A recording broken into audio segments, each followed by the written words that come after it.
Hey everyone! Welcome back to our channel. If you're new here, don't forget to hit that subscribe button and the bell icon so you won't miss our future videos. We post new content every week. So, let's dive right in. The match between Brighton and Hove Albion and Liverpool on October 8, 2023, ended in a 2-2 draw. Here's a brief tactical analysis. Brighton started the game brilliantly, dominating Liverpool in the opening 40 minutes. They took the lead when Simon Adingra robbed Alexis Mac Allister and drove the ball past the out-of-position Alisson. However, Brighton's high-risk build-up play began to falter in the minutes before half-time. A loose pass from Lewis Dunk presented Mohamed Salah with the chance to level the game. Bart Verbruggen and Pascal Gross then combined to hand Liverpool a penalty, which Salah dispatched as Liverpool produced another impressive comeback. Despite this, Liverpool were unable to add to their lead. Gravenberch missed a sitter, and Brighton stirred in the closing stages. Brighton eventually scored a deserved equalizer as Lewis Dunk pounced on more sloppy defending to turn home Solly March's free kick. This match showed that both teams had their moments of brilliance but also made crucial errors that affected the final result. In a forever adapting football world, Brighton and Liverpool have two identifiable football styles and are still in the process of perfecting them. After a poor start in the Europa League and being battered by Aston Villa, it started to feel like teams had found a solution against their methods. When a team's press is baited, Brighton can play out through their predetermined patterns, but opponents being more passive deny them the space needed. A second-half comeback in Marseille was a lot more encouraging, but De Zerbi doesn't just have build-up issues to worry about when their 4-2-4 high press has lost its authority. A team that has also tried to reclaim its pressing dominance is Liverpool, but they have kept working themselves into scenarios where they are with a player less than the opponent. 3 times this has happened so far this season, and it was only Tottenham that were able to squeeze past them, and in a fortunate manner too.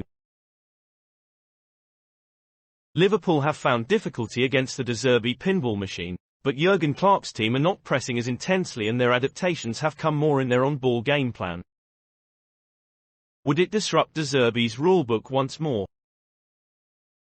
In response to a humiliating result at Aston Villa, 6 changes were made from their last Premier League outing. Bart Verbruggen returned between the posts, with Igor Julio making his first league appearance of the season. Pascal Gross and Carlos Baleba made the double pivot, Simon Adingra and Joao Pedro were ahead of them. Kaoru Mitoma and Evan Ferguson completed the offensive selection, whilst Solly March was moved to left back as Pervis Estupiñán picked up an injury. Liverpool were forced to make changes, as Cody Gakpo picked up a knee injury and Curtis Jones, the midfielder who has provided more balance to their left side this season, was suspended. Harvey Elliott made his first start of the season, whilst Trent Alexander-Arnold and Darwin Núñez came into the team.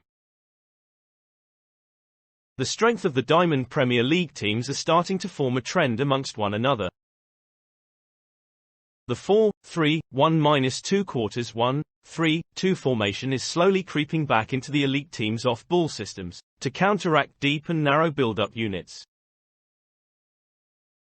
Arsenal faced Tottenham Hotspur in such a manner, but Brighton and Hove Albion have faced it more than most.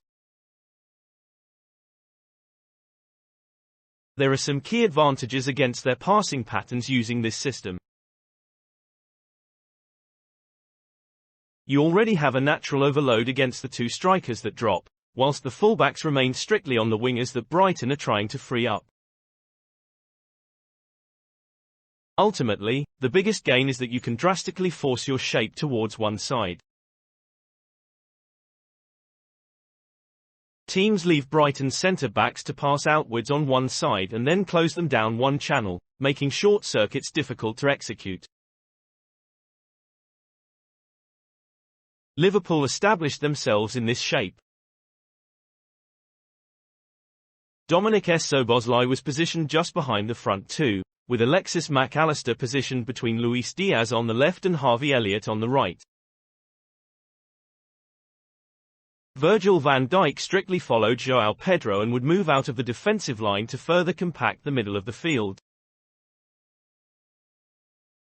Second minute, Gross moved between the centre-backs to create a 3-1 build-up structure against Liverpool's diamond shape. The positions for the forwards to drop into were crowded out and Brighton was forced to move the ball through the outside as a result. Salah saves the unbalanced shape. Liverpool shared the same amount of possession in the first half, with a much more flexible build-up structure from out the back. This is the age of press baiting and Liverpool partake in such actions when passing out. Alisson positioned himself next to Virgil van Dijk. As Joel Matip hugged the right touchline, Andrew Robertson was often a lot higher up the field and Trent Alexander-Arnold performed his dictatorial inverted role. These dynamics and encouraging pressure were not always optimal for Liverpool, as seen in Brighton's opener at the 20-minute mark. Alisson was very slow in getting the ball out of his feet, and although neither Evan Ferguson nor Pedro stepped on the goalkeeper, it did have three players surround Mac Allister, and Van Dijk's option to play the ball into him had big consequences. Simon Adingra picked up possession and Alisson was not anticipating the winger to shoot the ball so quickly. A cheap goal for Liverpool to give away. 21st minute, wide pattern that Liverpool constantly used throughout the game. Alisson positioned as right centre-back in build. Salah peeled off to occupy the wide right position. Igor followed by tracked back when up against the overload, and a run between March and Dunk was made by Diaz, who situationally moved onto that side. Nonetheless, Liverpool was quite successful in firing line-breaking passes through the middle. Of Brighton's defensive structure earlier on, as Mac Allister could stretch further out wide if Robertson went up the field on the left and Diaz moved inside. But their build-up was much more focused on moving the ball down their right side. If it wasn't Alisson next to Van Dijk, it would be Alexander-Arnold, and Liverpool moved the ball in a particular pattern. One forward would drop out to hug the right touchline, which would often be Mohamed Salah, whilst an inside run would be made, regardless of whether Solly March had been dragged out of position or not. The high ball down the right channel was not successful in directly creating opportunities, but it did put the ball behind Brighton's defenders and Liverpool profited from the chaotic moments that it generated. Liverpool's transitioning from this area was very effective, counter-pressing to stop Brighton from resetting into their passing structure, and some of the passing moves that Liverpool created were efficient in getting the ball into the box. 39th minute, build up to Liverpool's first goal. Counter-press from Liverpool forced Dunk to fire a quick pass, which was turned over by Mac Allister. A narrow defensive shape meant that Liverpool could transition quickly with players in the proximity of each other and with an overload against the centre-backs. 1-2 shape that unlocked Brighton. Another advantage that this shape brings you is that the space between your attackers is very close to build with on the transition, whilst there are areas for more dynamic movements to be made. Lewis Dunk's pass was intercepted by Alexander-Arnold, and Szoboszlai had a direct route straight to Diaz or Nunez, with a 4 versus 2 overload on the Brighton centre-backs. Diaz turned past Dunk, Nunez poked it towards the overload, Elliott dummied and Salah buried the ball past the goalkeeper. A few minutes later, another breakdown in possession would lead to another goal, this time in Liverpool's favour. Szoboszlai put immense pressure on Gross, just before he was dragged down by the German midfielder in the box. Salah executed the penalty, a complete turnaround just moments before half-time. The decision not to show a card to Pascal Gross for his shirt pull on Dominic Szoboszlai during the Liverpool vs Brighton match on October 30th has been a subject of debate. The incident occurred when the scores were at 1-1, with referee Anthony Taylor pointing to the spot. Mohamed Salah then put the spot kick into the bottom corner past Bart Verbruggen to give Jurgen Klopp's side the lead. However, Gross did not receive a caution or red card for the incident. According to the International Football Association Board, IFAB, laws, a player should be cautioned if they commit an offence where they made an attempt to play the ball or a challenge for the ball. In all other circumstances, the player should receive a red card for denying a goal-scoring opportunity. A double jeopardy law exists where referees do not show a red card for a player after giving away a penalty, but only if they have made a clear and genuine challenge for the ball too. Liverpool fans have argued that Gross made no attempt to play the ball in bringing down Szoboszlai, and should have been sent off as a result. However, according to the Liverpool Echo, VAR officials did not see Szoboszlai's chance as a clear goal-scoring opportunity. No official comment has yet been made by PGMOL, the refereeing body. Afterwards Klopp said, "I don't know. I don't know, I think if the foul is inside the box for a penalty it's a yellow card, but if it's outside it could be red. I don't know, don't talk to me about rules. I take what I get." Liverpool's momentum fizzles. Elliott was replaced by Ryan Gravenberch, who performed a very different role to his counterpart. Gravenberch was stricter in his positioning as he remained in the deeper left half space and supported attacks on the outside, holding minimum width whilst Diaz was positioned inside. Brighton did have one occasion, at the start of the second half, where they were finally able to put the ball in for a winger behind the fullback. Worked from a throw-in, Ferguson was able to face play and switch the ball towards Adingra, who moved the ball back inside of Robertson, but his shot was firmly saved by the on-rushing Alisson. Liverpool's build-up had also had some tweaks. Szoboszlai was deeper and Alexander-Arnold was closer to the centre-backs, as Alisson remained in his box in these phases. Brighton's pressing was also dialed up a notch. Ferguson moved into the box on the press and Gross had phases where he followed the movement of the ball back towards the goalkeeper. Gravenberch was given a golden opportunity to extend Liverpool's lead after they moved the ball out of the Brighton press. Alexander-Arnold knocked the ball down the right side and Szoboszlai moved it back inside to Nunez in a load of space between the lines. Szoboszlai then moved in between March and Dunk to receive in the box, before his ball across the goal met the Dutchman, who could only connect with the top of the crossbar.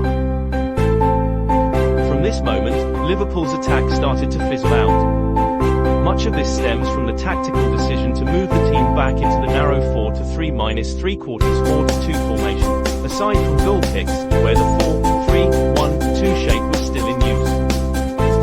Out of possession, depending on Salah or Gravenberch's positioning. Brighton put 5 on the last line, with Liverpool being more passive in the last half hour. We started to see what Brighton's aim had been throughout the game from the middle third onwards. Gross kept his dynamic movement, but instead of situationally moving between the centre-backs, he moved out of the double pivot and acted as an interior in the left half space. Ferguson was the central figure as Pedro was part of the same line as Gross.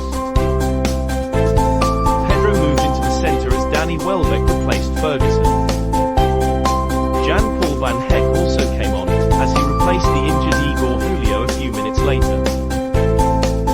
67th minute, Brighton's 2-3-5 formation versus Liverpool's narrow 4-5-1 formation. Brighton was still very reliant on working the ball down the outside to get the ball forward. Brighton established themselves more in a 2-3-5 system. Veltman and March could move inside to support Balaba, with Adingra and Mitoma maintaining width. Gross also had phases still between the centre-backs, which kept Brighton in a 3-1-2-4 shape at times. Brighton was fixed on combinations between March and Mitoma. March was more determined to overlap the winger and both offered mazy dribbles to get the ball up the field. Even though Brighton was barely creating, having two good carriers down one side is going to get the ball into areas that are desired. March was bundled down between Alexander-Arnold and Ibrahima Konate. An indirect free kick was curled in, at knee height inside the box, but it was good enough for Dunk to smash it home from close range. It was clear that a winger dragging the ball around a fullback was the only route for Brighton against the defensive block, and the last great chance of the game would arrive from the opposite side.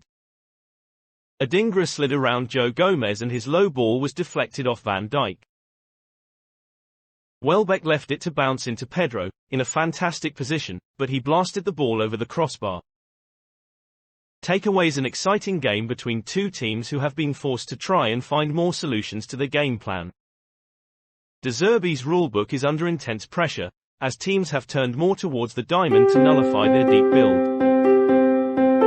Their attack against Liverpool's deep defence still relied on their tricky ball carriers taking the ball up the